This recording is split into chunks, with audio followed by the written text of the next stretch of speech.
It's a mediocre time with Tom and Dan. Put some respect on my name. Respect our name. I ain't gonna say it no more. You cracker ass motherfuckers.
Z159 FM.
Chi-Town's #1 rock station, Z159 FM. Right. Your only home for the Hot Tub and Mini Fridge Morning Show and Dump 'em Out Fridays. Ooh, yeah, a hot tub and mini fridge.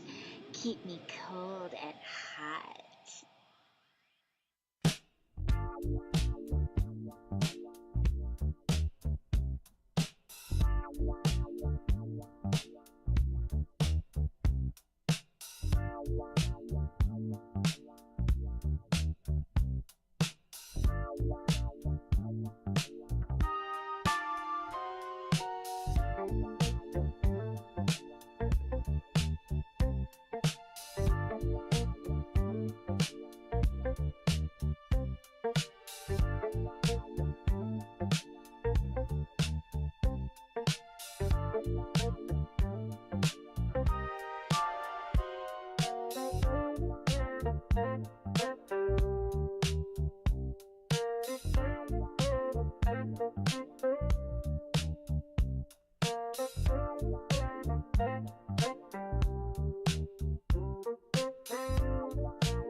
Oh, yeah.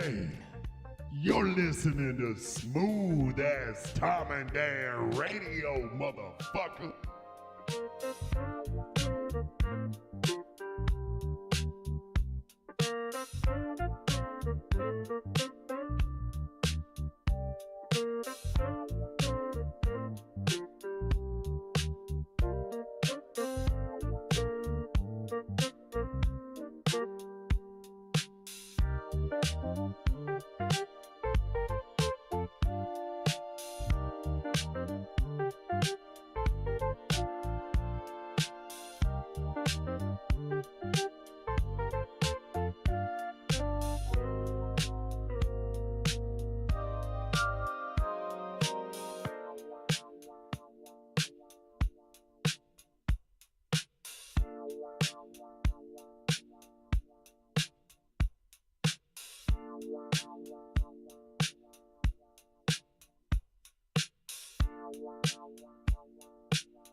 Knock, knock. Who's there? Squirt. Squirt who? Squirt is P, you dumb rednecks.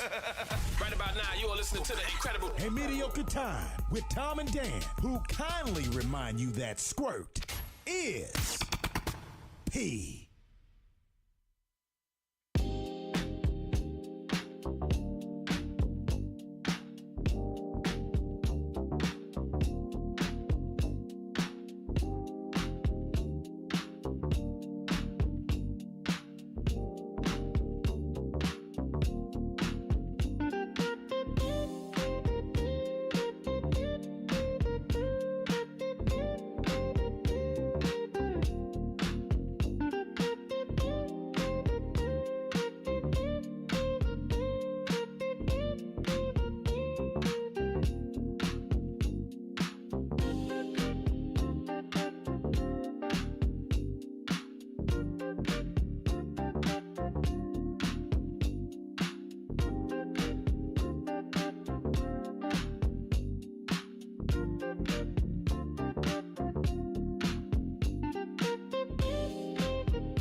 the wrong. Hold on. I got the wrong background there. Damn it. Hey everybody, welcome back to the show. We're gonna. I don't want to run it with the wrong background, but I'm going to. Or do I have time to fix it real fast? I got time to fix it real fast. Listen, we have whatever time we need. I know, but I should have done this instead of going to the goddamn post office.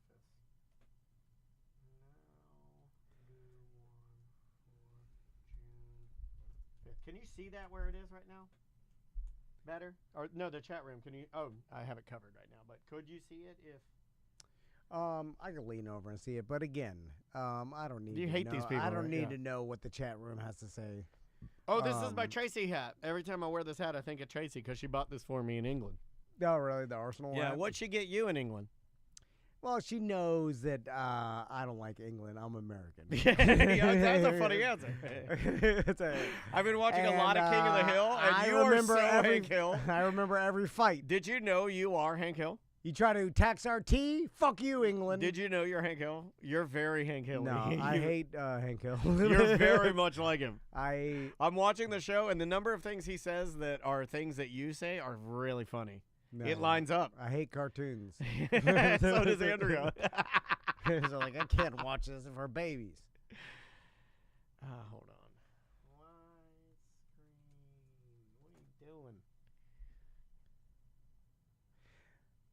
You know how people their attention span gets ruined? We could talk about this.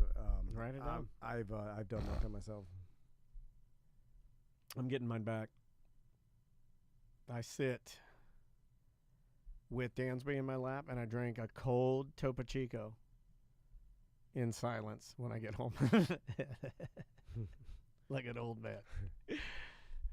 I'll also tell you, I can't do anything for mental health because I don't believe in it. Oh, wait. I think that Tom Cruise is like that, right? I only believe in physical health. That's hilarious. All right, hold on. I got this thing here. I got to double check here. All right. Did it?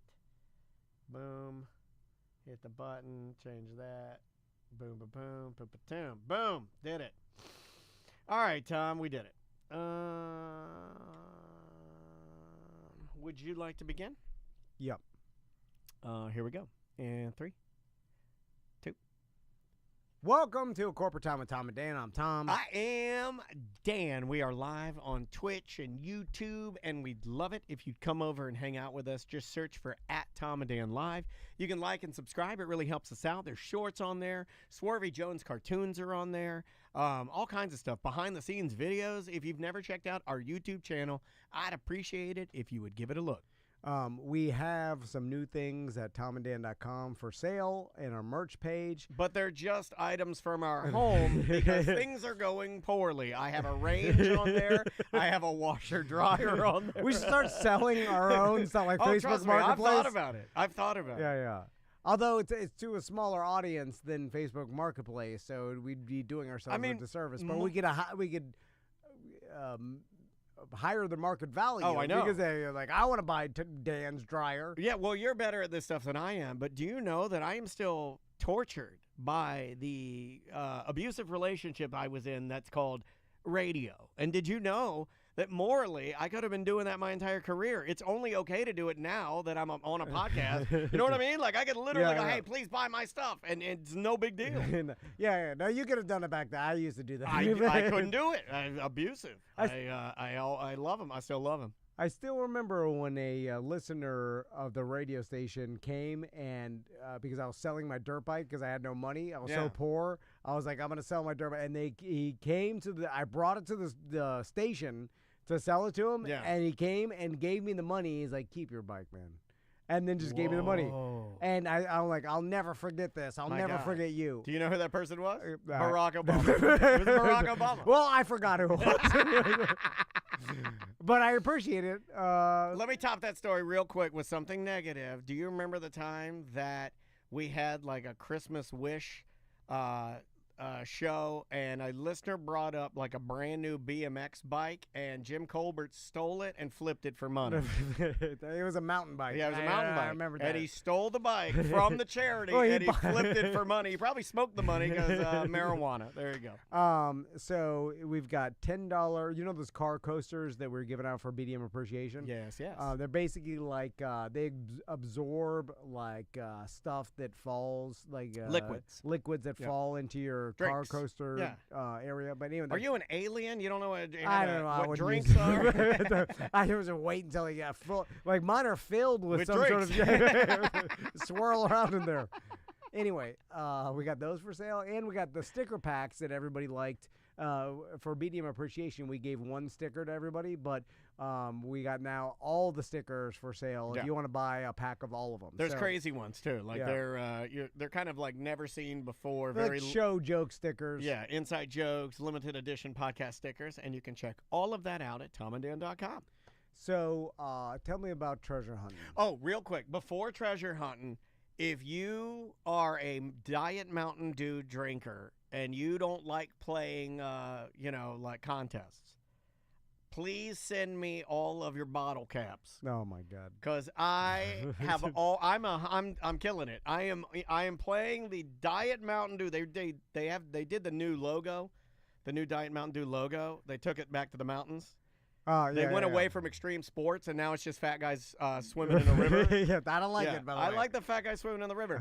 So now they have this new thing called Bottle Lotto.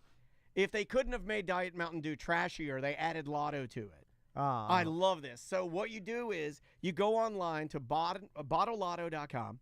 You put in your 10-digit code, and it gives you a digital lottery ticket that you scratch with your mouth, Tom.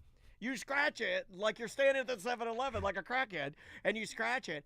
I've already won $30 and 2 free bottles of Mountain Dew. I am killing it.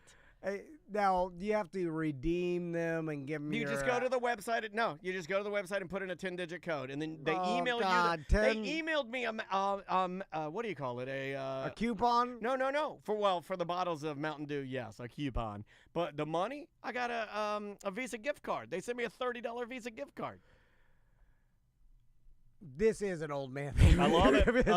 I remember, I'm a sweeper now. I'm just like Andrea's mom. My stepdad was collecting his Marlboro points. There we go. And, hell yeah. I'm Steve. I'm the new Steve. And I remember when other old people used to be like, give me the tabs off your Coca-Colas. The big one's Monopoly. Everyone, give me your Monopoly piece. Give me the Monopoly piece off your hash brown, please. Please. I used to tell them, like, you know what I'm saying? I'll S your D for your Monopoly pieces, please. They're all common. There's just one that's a rare. The boardwalk. You see what I'm saying? Park Place Boardwalk. Like you only now the internet. Everybody, you'll never find it anyway. All right. It's Mug Root Beer, Aquafina, Starry, Diet Pepsi, and Diet Mountain Dew. All those are your Pepsi products are the ones. If you don't want your bottles, send them to Denny, or just send me the code, and I'll enter them for you. Because, I like money, right? Yeah. I love money. Well, I got 3. Dude, I've purchased 4 bottles of Mountain Dew, and I made $30 and 2 free bottles of Mountain Dew. In my entire life. You're a businessman. That's good business.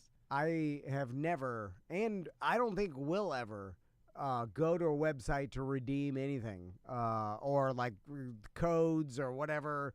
My wife kind of got me into it. She did it for the Orlando Magic thing where we went and got on the court a couple of days ago. I've never done any of that, and I never will. She was on Instagram, and in one of the reels, the Orlando Magic had a code that came by, and like a QR, or not a QR, like a hyperlink, and it said, do you want to go to the new logo reveal? And she clicked it. And then she just put in her email address, and they're like, "Okay, you're in. You're registered." I mean, it's super easy. No, I know. All free, like free popcorn, free drinks, Pepsi again. That was Pepsi. Free Diet Mountain Dew. There's code people, and there's non-code. I'm a non-coder. Yeah, I not use. I've never used a coupon. Because it could be a waste of time. It's not even that. I can't do it. I can't ever. There's no motivation to do it. Even it's like, hey, you could get some, buy one, get one Mountain Dew next time you go to 7-Eleven. I can't. Yeah, I understand. I just can't do it anyway. Yeah, it took me a long time to build up to it. You know something that I think you could be? a treasure hunter. Buddy. Oh yeah, I know. I'm reading. I think this was at this was at a Popular Mechanics this morning because I'm going to my Apple News, and I come across this. Are you familiar with the treasure hunter or a treasure hunter rather named Tommy Thompson? Great name. I have not. It sounds fake. I know, but it does sound fake. It also sounds like something I'd make up for you, like Tom Van, Tommy Thompson. Yeah. It sounds like a character from a NASCAR comedy movie. A little bit, yeah. A Walk Hard scenario or a Ricky Bobby. But so this guy's born in 1952. As a little kid, he's obsessed with ocean and machines, all that kind of stuff. In 1976, he starts working with the legendary, and you're going to know this guy, legendary treasure hunter, Mel Fisher in Key West, searching for, what is it, the Achoa? The Achua? I think it's Mel Fisher. He found some treasures. Yeah, so this guy, Tommy Thompson, he's working firsthand on this Mel Fisher expedition, and he's working for that particular outfit. And one of the things that he sees and that bothers him is that it's very sloppy, it's very unscientific, and most treasure hunts at this time were very pretty much kind of like gold mining. And it's like, well, where do we think it is? Go there, and we're digging a hole. We're finding it. Now, before you move forward, yeah. I don't know this to be true, but I have a feeling it is, in the fact that I know Mel Fisher spent a lot of time getting a lot of investors. Yes, that's part of it. That's all part of treasure hunting. Yeah. So I just have a feeling we're all drawn to treasure hunting. It's right? the Tosha. Thank you. We all want to be treasure hunters because we can imagine the joy in finally finding that treasure. And someone recently found a bunch of gold coins off Florida Beach recently, some scuba divers. Yeah. It still happens occasionally in little pockets. And it was like hundreds, if not over $1 million in gold coins or whatever. It's always a super.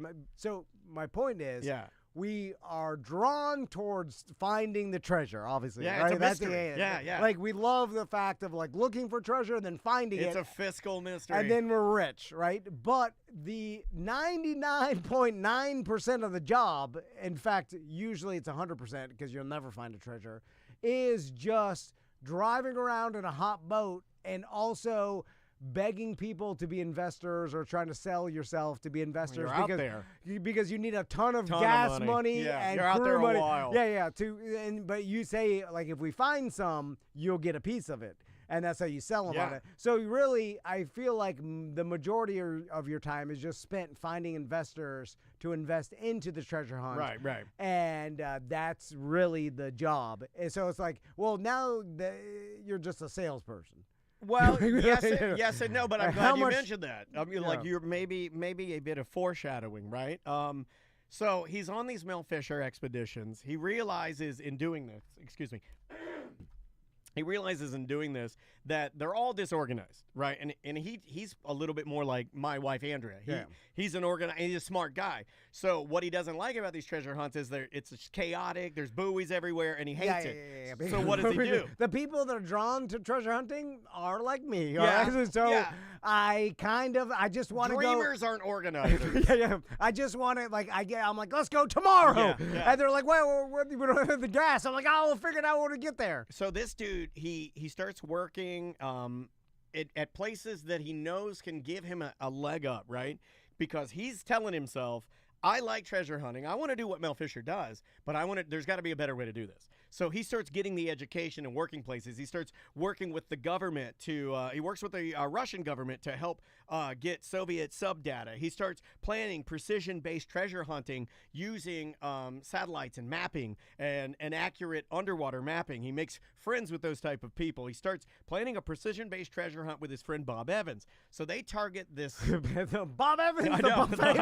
Their names are great. Big Buffet? Yeah, it's Tommy Thompson and Big Buffet are going to go. They're looking for the gold. Is it actually the same Bob Evans? No, it's a different guy. So they target this particular boat known as the SS Central America. It was a steamer that sank in 1857 during a hurricane, and it was carrying a ton of gold during the California gold rush. Okay. So to get to what you were saying, what's his main job? You know it. You called it. He's a businessman. He's got to get investors. So between 1983 and 85, because he had this plan to get better at treasure hunting. He gathered his information. He found a great target. He's got his buddy who's a satellite genius. This guy's his satellite guy. He's the main business guy. He gets $22 million from investors.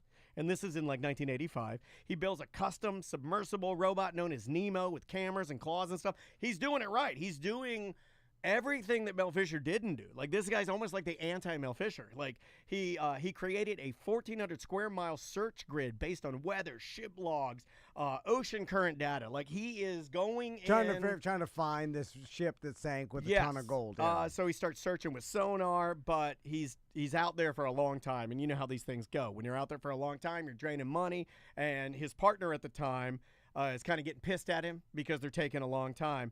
And they want to finish a full scan, so they're scanning. They deploy the Nemo in 1988, so keep in mind they've been at it for about 3 years. It's in rough seas. Nemo is thrashing back and forth. They're like getting to the point where there's hyper frustration, and they're going to break the whole thing apart. What does Nemo see? Boom, there it is. It's the SS Central America. They find it. They find it? They find it. Okay, so they're going through everything. Nemo's pulling the silt down, okay? And coincidentally, and I found this I found this 2 different places, so I think it's actually true. The day that they found it was the exact date that the ship sank in 1857. No, really? Yeah. Just by some crazy coincidence? And that happens a lot, by the way. Those type of things line up all the time. So Nemo, the submersible, is down there, and it's moving the silt all around, and guess what they find? What? A 30-foot pile of gold bricks and coins. 30-foot tall.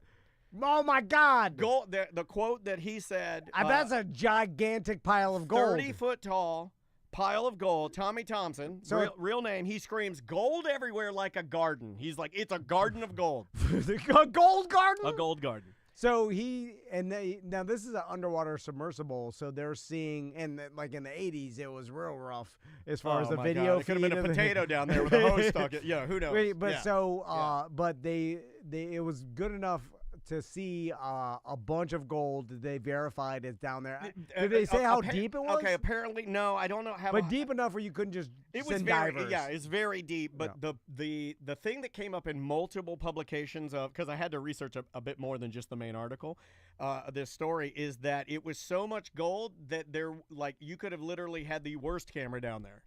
That's how much gold it was. Yeah, it was so much gold that when it hit the light, when the light hit it and they moved it or scratched it, it was like, oh my God. Okay, yeah. So this is, just well, let me throw some numbers at you because I know you like this stuff. So Salvage Trips pulled up thousands of coins. Okay, so they did start pulling it up. Oh, yeah. But, they had to wait, because remember, they find this at the end of 88. So between 89 and 91, Salvage Trips pulled up thousands of coins, gold dust, nuggets, and ready, 500 massive gold bars. Okay. The estimated haul was over 1990s money. You got to do the math here. 1990s money, over $100 million. Oh, wow. So an insane amount. People were calling it at the time the greatest American treasure find of all. Like, this is, this is the biggest thing that anybody's ever pulled up. And this is Tommy Thompson. This is Tommy Thompson. So we had never even heard this story. Now, here's where it starts to go sideways. Immediately following it, People Magazine gets a hold of it. They're doing stories on him. He's doing the pictures and everything. You can probably picture it in your mind. Tan guy, beard. He's got the gold necklace on, tiny white shorts. He's posing in front of his boat. People Magazine hits it. Boom, 39 insurance companies sue, claiming they paid out for the lost gold back in 1857. Really? Yeah, legal battles freeze Thompson from selling treasure, and the market crashes. He eventually sells a portion in the year 2000 for $52 million. Still huge, but a fraction of the original hype. So the original insurance companies were able to, I guess they were that old where they're saying we have a claim on this. Weird. Yeah. Where did it come from? Is this like coming out of? It was coming from, I think it was coming from California. Okay, all right. And that's why, and it would have been at the peak of the gold rush. Gotcha. The absolute peak at it. So here's where it gets even more weird, right? So he sold a little bit, $52 million. He kept 500 custom restrike coins worth about $2.5 million. He doesn't distribute the proceeds to any investors. He gets sued by his investors, the Sonar crew, and even his old partner, and a judge demands that he turns over the coin inventory. So they set up a court date for all of this. He doesn't show up to court. He completely vanishes. They put out an arrest warrant for him because this guy's on the lam now. He says that the coins, he was like giving them excuses. He's like, they're tied up in some sort of other account or something. He's lying to them. He goes on the run with his girlfriend, who's his assistant at the time, and they disappear into where? Central Florida. Really? Yeah. They found him. They caught him at a Hilton in 2015. They finally caught him at a Hilton in Boca Raton with over $500,000 in cash. He pled guilty. He got 2 years in prison and a $250,000 fine. He still refuses to say where all 500 of the coins are, and he claims that they're in a trust in Belize that he can't access. He won't even talk about it. Yeah, because as soone as he gets out, he's gone. He's out of here. Wow. Yeah, he's still in prison. Think about like you find a 30-foot pile of gold, and then all in the 80s, and then you have all this headache, and you can't even, like, your life, it's like if you find a 30-foot pile of gold, you think, I'm going to be rich forever and unlimited money. And now it's just everybody starts suing you. You only get half of it. Well, here's the thing. He gets out in January 2027. I think we should try to like make it our top priority to try and talk to this guy.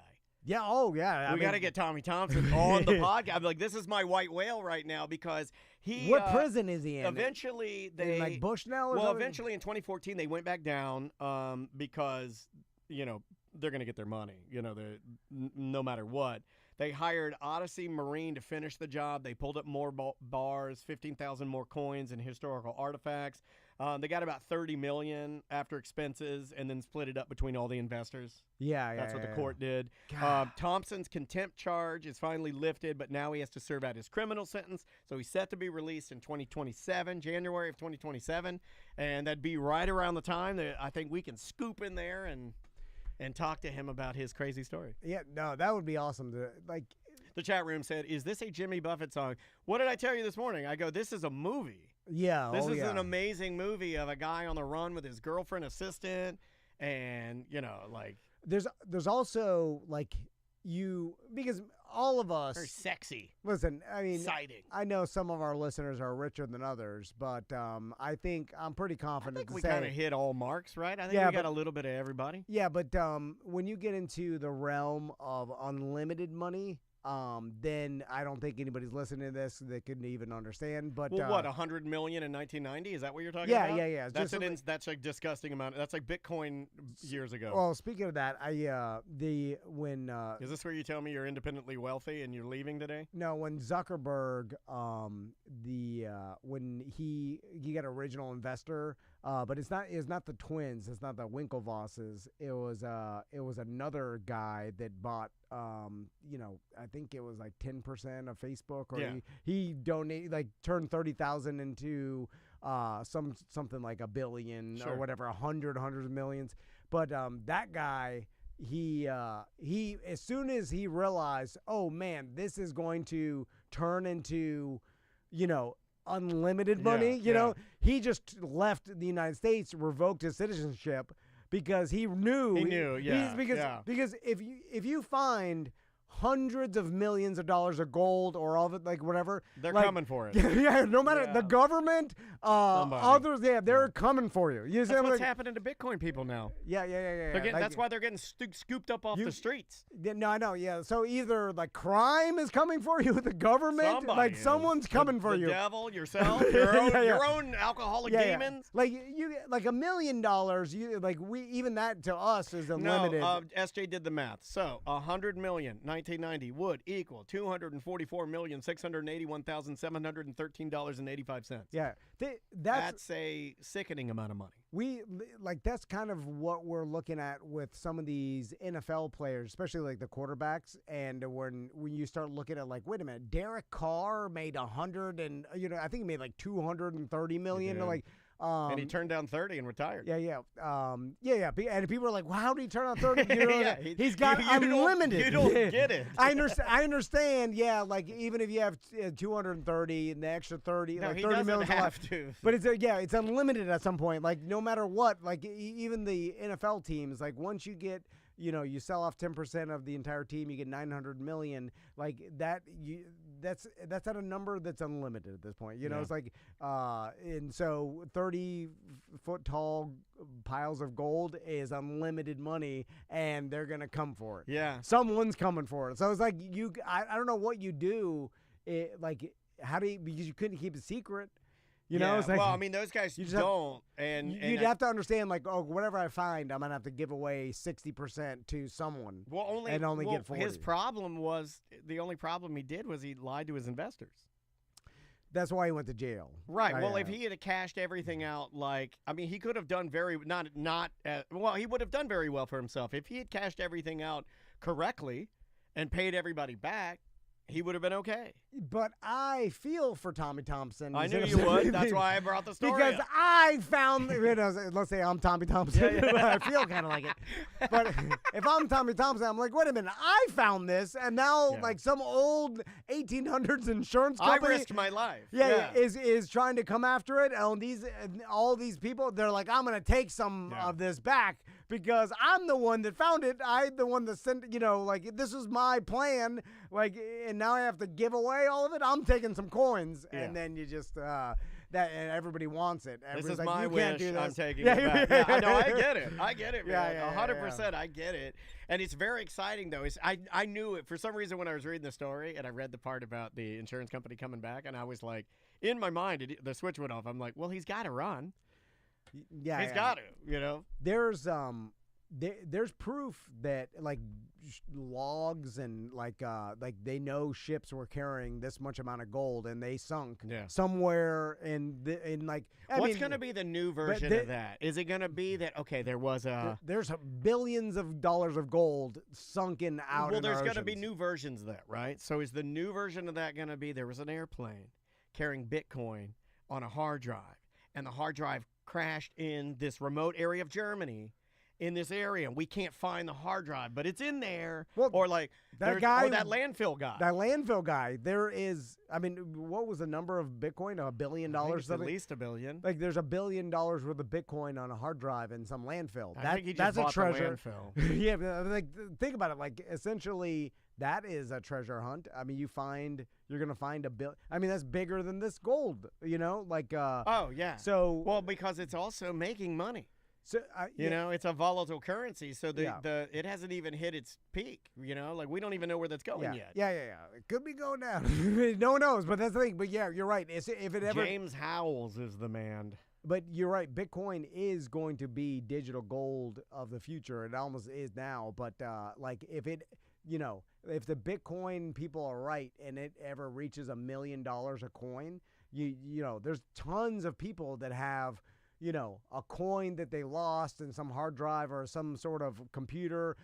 People will be hunting for the blockchain of these coins. Like someone has a blockchain of a Bitcoin that they left in an old computer that they sold, and it's still on the hard drive. Yeah. It's just in some sort of some guys like Sean, computer store sitting on the shelf that no one picked up. You know what I'm saying? The only thing I have on my old computers are some old pictures of Tiffany. But it's like, it's on the hard drive. I got Tiffany on a pogo stick. I got sushi. If you find it, you could be a millionaire. So it's just, although there's something about being on a boat and finding it underwater, and the old school treasure of finding the gold and the jewels is way better than finding a stinky hard drive. I want to swim in it. Or what if your computer does all the work for you? It's just like, I created this and it's worth this. It's like, well, what did I even do? There's always a moment in all these videos where it's like where the submersible comes up with the first claw full of coins, and then it dumps it on the ship deck, and they're all around, and then they spread they're like, that's gold, that's what everybody wants. I love harder to do with blockchain, Where you're plugging in and you're like, I don't even know what this is. Hey, Is this it? you guys want to drink a Code Red Mountain Dew? No. Do you want one more story? Yeah. You want me to do one more? This one bothers me because, and I need to find out how old this lady is. Maybe the chat room can look it up. I don't feel like doing it. But Walt Disney's granddaughter, Joanna Miller, is really mad because they opened up this new Disneyland's Main Street Opera House. You know why I'm mad is that she took her husband's last name. I know. Why would you do that? Oh, my God. You know, I changed my name to Mickey Mouse Dennis. You're the Disney family. Even if I marry into you, I'm like, you can keep Disney. Yeah. I would change my first name to Waltina Disney. You can't take Miller. Like, you got to just keep Disney. Unless it's Miller Lite. I would accept that. So she's Disney's granddaughter. And in this particular Disneyland's, I guess this opera house, to celebrate Disneyland's 70th anniversary, they were offering guests a lifelike representation of Walt Disney using his actual speeches. And it's like, so they're going to make him an animatronic, right? Okay. And he can like talk, to everybody. And then you can go in there and kind of get your own little Disney experience.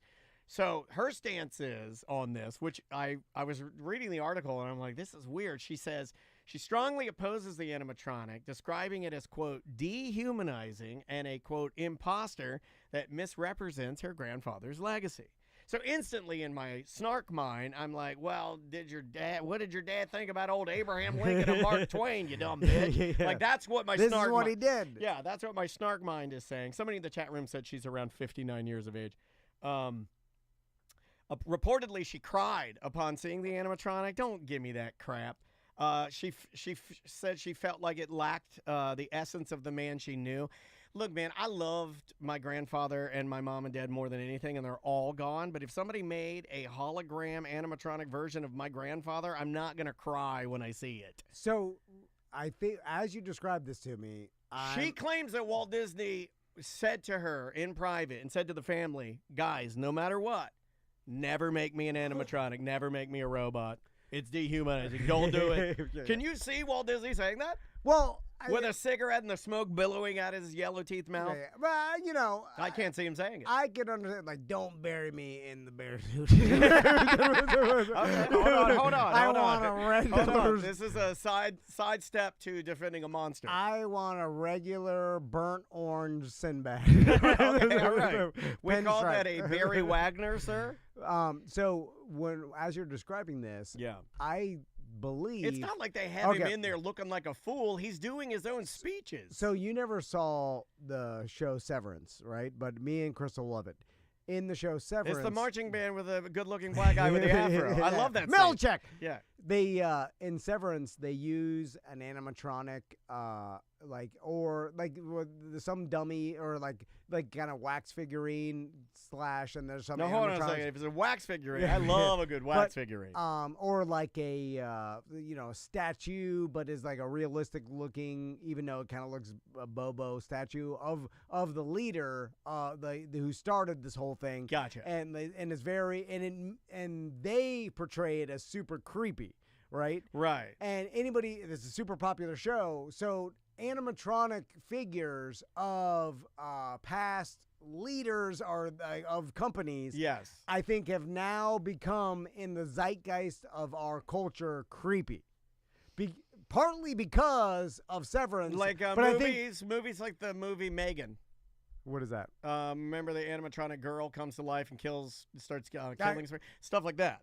Also, that feeds into Five Nights at Freddy's. I thought you were going to say Five Guys Burgers and Fries. Well, it's almost like Gen Z is like they're scared of everything, Tom. Yeah, no, but they are. They're like, what animatronic bear that's supposed to make me happy? I'm afraid of that. We grew up with animatronics, you see, but I think the new generation thinks it's creepy. But this isn't going to be an animatronic. It's going to be like not the ones that are creepy. The ones that are creepy are like, we all know the quintessential, like, Chuck E. Cheese is the creepy ones. This is going to be like the latest technology. Actually, they ended up opening it anyway. Like, it's out now. No, they didn't care what she said. Yeah, like, she met with Bob Iger. She met with the president of Disney, and he was like, oh, yes. And I thank you for your concerns. And release the animatronic. Yeah, because that is giant corporation. And I'm glad they did that, because I think what she was saying is stupid. I think it's super hypocritical. Even though, I see your point. She's saying saying, I knew this man. I was alive when the real version was alive. I get it. And I do think nowadays any sort of robotic interpretation of a real human comes off creepy. I think it does. Them? I think it does. Darth Vader at Hollywood Studios. You're standing in there. Come on, that's cool as hell. But it's not a real because he's kind of cartoony in the fact that he has. So, like a so you stormtrooper. agree with her? If it's a fictional character or somebody that's no longer alive, or I never had the option of meeting him, it's not creepy. But if it's a real person that could be dead, it's creepy. Yeah. Maybe you're on her side. Well, I just think if you show me an animatronic, especially a leader of a company, like when Arthur Blank eventually dies, right? Yeah. Which all these owners are dying soon, right? Jerry Jones. Jerry's coming for him. Blank, the Colts guy, he just passed away, but God bless him.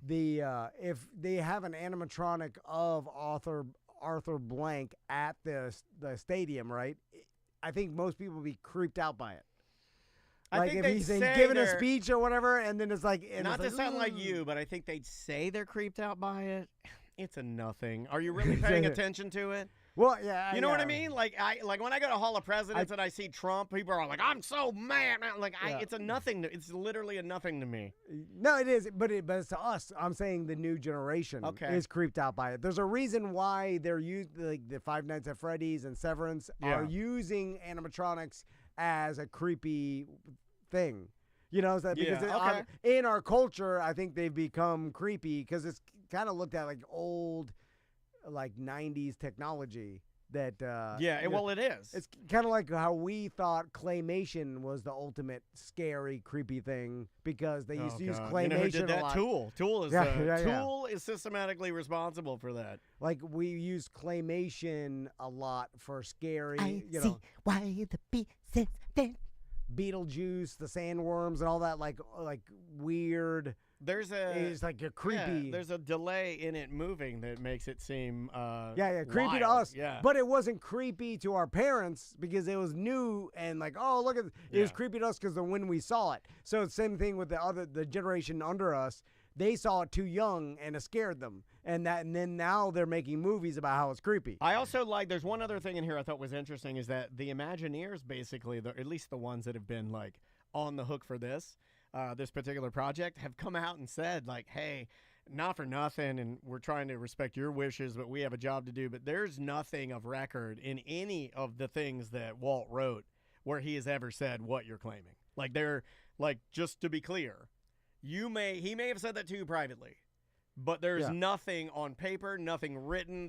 You would think that if he was so adamant against being a robot or animatronic, that he would, because he's a clever dude. He would have had that in a folder, and it would have been in the file, and they would have known to not do that. He named a world after himself. This guy, That's why this sounds like a crazy old lady. Hey, in the future, people are gonna make a robot out of you, Walt Disney. He's gonna be like, yeah, like I want it. Smoking, like of course.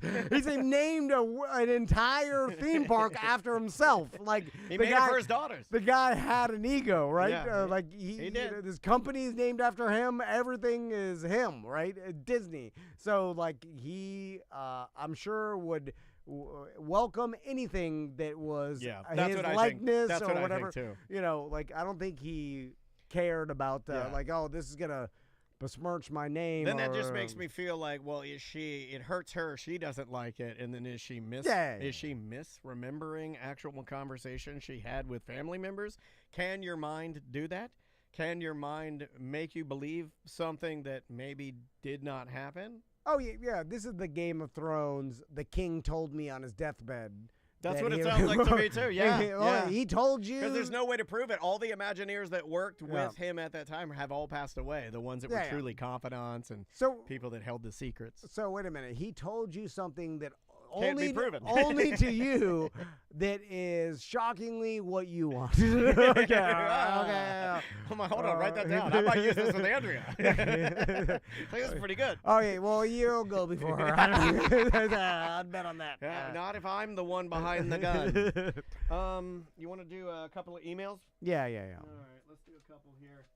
They are piling up. Yes, sir. I will say that, yesterday, I normally don't do this, but, you saw me. I wasn't feeling good. Yeah, man, I'm sorry about that. It doesn't matter. It's it just I got something. Anyway, when I got home, I was just like, I can't leave this bed, right? So I just sat in bed and just like, scrolling, and then my eyes started to hurt and getting a headache, and I'm like, this, feeling turned into a headache, and then Chris was like, it's because you were just scrolling on your phone for 5 hours. for the past hour, sitting in bed scrolling, and I was like, yeah, that's probably the reason. So I'm like, you know what? I'm gonna take this time to watch a movie. I never watch movies unless it was Crystal or whatever. Yeah. So I'm like, let me start The Brutalist. We talked about that with Crespo. Okay. That's how you go action adventure. Maybe something that she wouldn't want to see. No, right? well, like yes, she's not going to watch The Brutalist. When I'm alone, I don't even want to watch it. I'm like, I'm stuck here in this bed. I'm going to watch something I normally wouldn't. And to waste some time, right? Gotcha. And I'm like, Brutalist, 3 hours and 10 minutes huge. or whatever. Yeah. It's huge. So I turned it on, and I couldn't get through the first 5 minutes of it. Not because it was bad, just because it's so slow. Yeah, because I just went from scrolling videos, and I'm like, so I turned it off.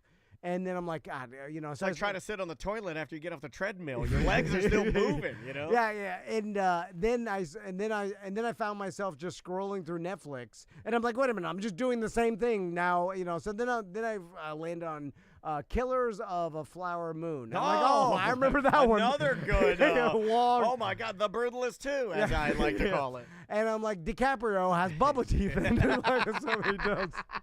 And I'm like, I remember talking about this with Crespo. This one, like nominated for Academy Awards or whatever. Yeah, that's a big one. So I start watching this, and De Niro's in it or whatever. What do you think? And you get 7 minutes. Yeah. I forced myself to go a little longer, but I literally. 14? Did you make it 14 minutes? I probably made 25 minutes. Okay. And I was out. I'm proud of you. That's like David Blaine holding his breath underwater. And then I was like, man, I think I've ruined my brain. I cannot get through these long movies anymore. And I was like, is that going to be a problem? And then I immediately forgot.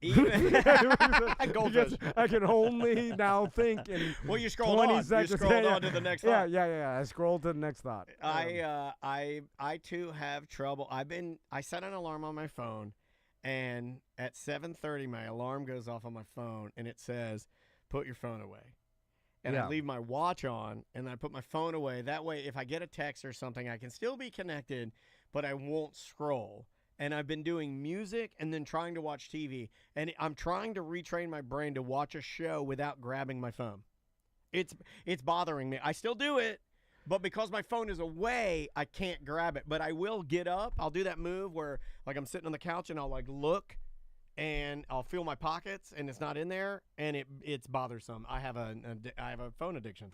Yeah, I mean, everybody does. If you test yourself, you will find that you probably have you'll at least grab for it. At least that's what I do, and I hate it. I really, really hate it because I should be able to be connected and get a text on my watch or whatever, but without the constant look at it.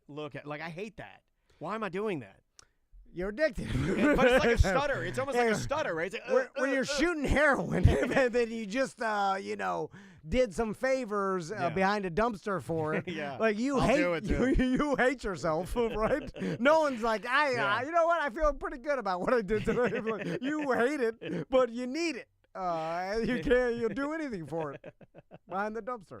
That's what and I'm good at it too. Yeah. I'll be good at it. That's how it works. Because I want you to come back because I'm so addicted that I want you to be a regular. Yeah. To keep giving me what I want. Yeah. Like, how many times can I do this for money? Yeah. I'll do this forever, or at least until I die. Anyway. You want to get out of here, buddy? Yeah, let's get out of here. Anything we need to remind people of? Subscribe on our YouTube channel. That really helps us out, guys. Just search for @TomAndDanLive on YouTube or possibly on Twitch.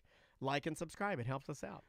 We've got the Mo Skate-a-thon coming up July 12th. If you go to justcallmo.com/skate, you can register, you and your family. It's all free. Yeah, you can sign up. The Cimarron Skateway has the form online. You can fill out your waiver online. Yeah. Get ahead of it and save yourself some time. Because, I mean, I've been to Cimarron Skateway a lot of times for these school events, and then if you pre-fill out your waiver, then when you walk in, you just give the person your name, and then they're like, oh, yeah, it's all, and then they gave you a ticket. Then you just go and show your ticket to the lady at the window, and then you walk in. So you will need a form of ID. If you're the adult in charge, got to have a photo ID. Yeah. And and Mo's basically rented out Cimarron Skateway for a couple hours. So we invite everybody to come out. But it is more popular than we even anticipated. Yeah. So I would make sure to sign up because obviously we want as many people to come as possible. Bring your family. Bring grandma. But there is a limit to what their capacity is. So just sign up online. We, of course, we're doing. Let's get some pogs out there. Yeah, I never got to talk about pogs. And we're gonna talk about it. I wanted to talk about it too. Yeah. We want some fat ass white girls out there. That's what you told me they're called. Did I say it wrong? No, that's what it is. Was I not supposed to say that? No, that's what it is. I thought we were gonna leave it a mystery what it was. But, and maybe people, because some people won't know, but others will be like, oh, that's what it stands for on the videos. That's what I did. I have a feeling Dre told me what it was. I have a feeling they'll be. And I'm like, I love pogs. Yeah, the chat room. We got pogs or pogs. Oh, it's a pog. Yeah, PAWG. Yeah. Anyway, those who know, they know. Yeah. All right. We'll see you on Monday. Is that it? That's it. Yeah. Bye, guys. That was fun today.